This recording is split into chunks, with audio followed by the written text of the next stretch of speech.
Welcome to section 2 of this Revit Schedules course. In this section we'll be looking at more advanced methods of using schedules.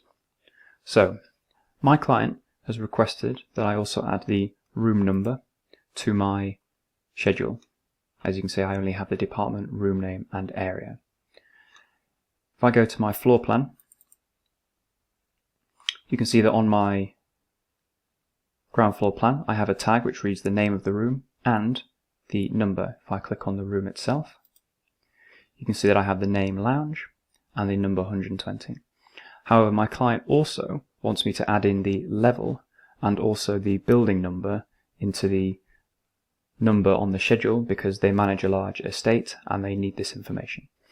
So what I've done is I've added two additional parameters under the data grouping for rooms with a room level parameter and a room building parameter, and these have been filled in with the relevant levels in.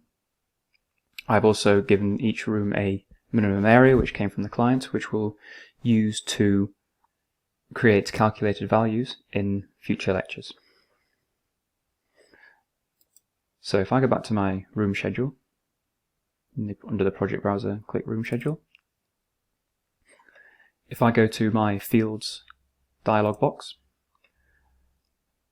I can click this button which will combine parameters together under one heading.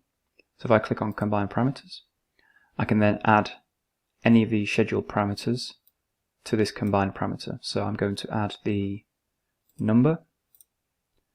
I'm also going to add the room building and room level parameters. I need to rearrange them, so I will click on number and I will move this to the bottom. I can then add a prefix if I wish, or I can add a sample value which will allow me to set out my column widths. So I can change this to say BXX.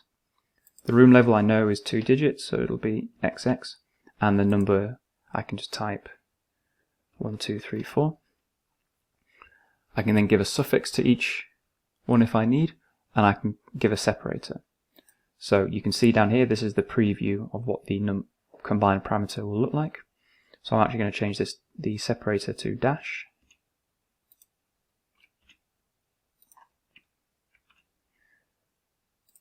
And now actually this last one doesn't need a separator because it's the last property that I'll be adding to this combined parameter. So that's the preview, and then I can give it a name. So combined parameter, I'll call this room number. Click OK, and you can see it is added in here. I want to rearrange my schedule so that it goes after department.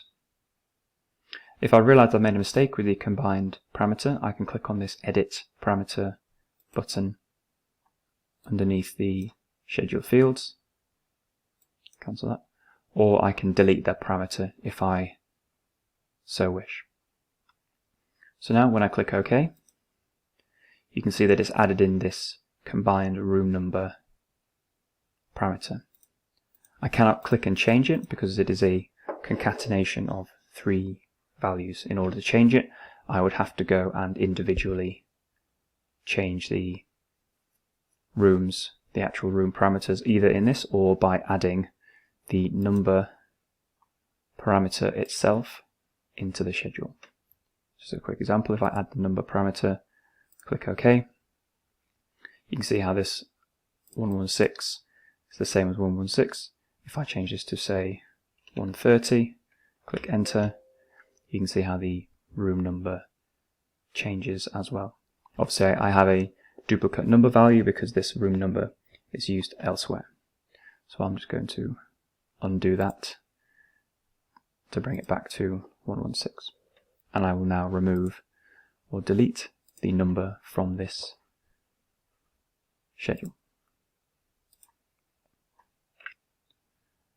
Now, when I go back to my sheet with my schedules on, I should probably rename this. So I'm going to right click on the sheet, rename, change the number to E3, and change the name to room schedule. Click OK. Double click. And you can see how it's added in the room number column here. So I actually want to try and make these columns a bit thinner. So what I can actually do is click on the schedule, and you can see these arrows pointing downwards. This allows me to click and drag to change the width of these columns. And you can see how it does it on all three parts of this schedule.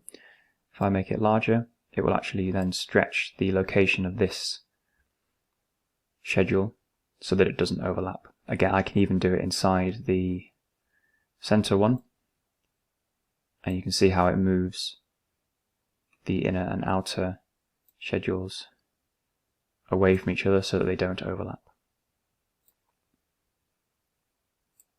So this is all well and good, however, I can't specify an exact width. So if I go back to my room schedule and I click on the column numbers or letters here, I can go up to my columns formatting here, and I can click resize, and I can actually type in a value to be more exact. So I can type in 30 millimeters here, the room number I can resize to be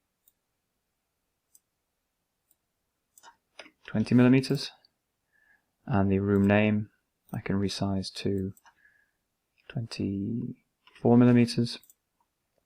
And the area I can resize that to maybe 15 millimeters. If I go back to my room schedule, you can see that now, because the room number has gone onto two lines because the column is not wide enough, and so is the area in square meters, I can then rearrange my schedule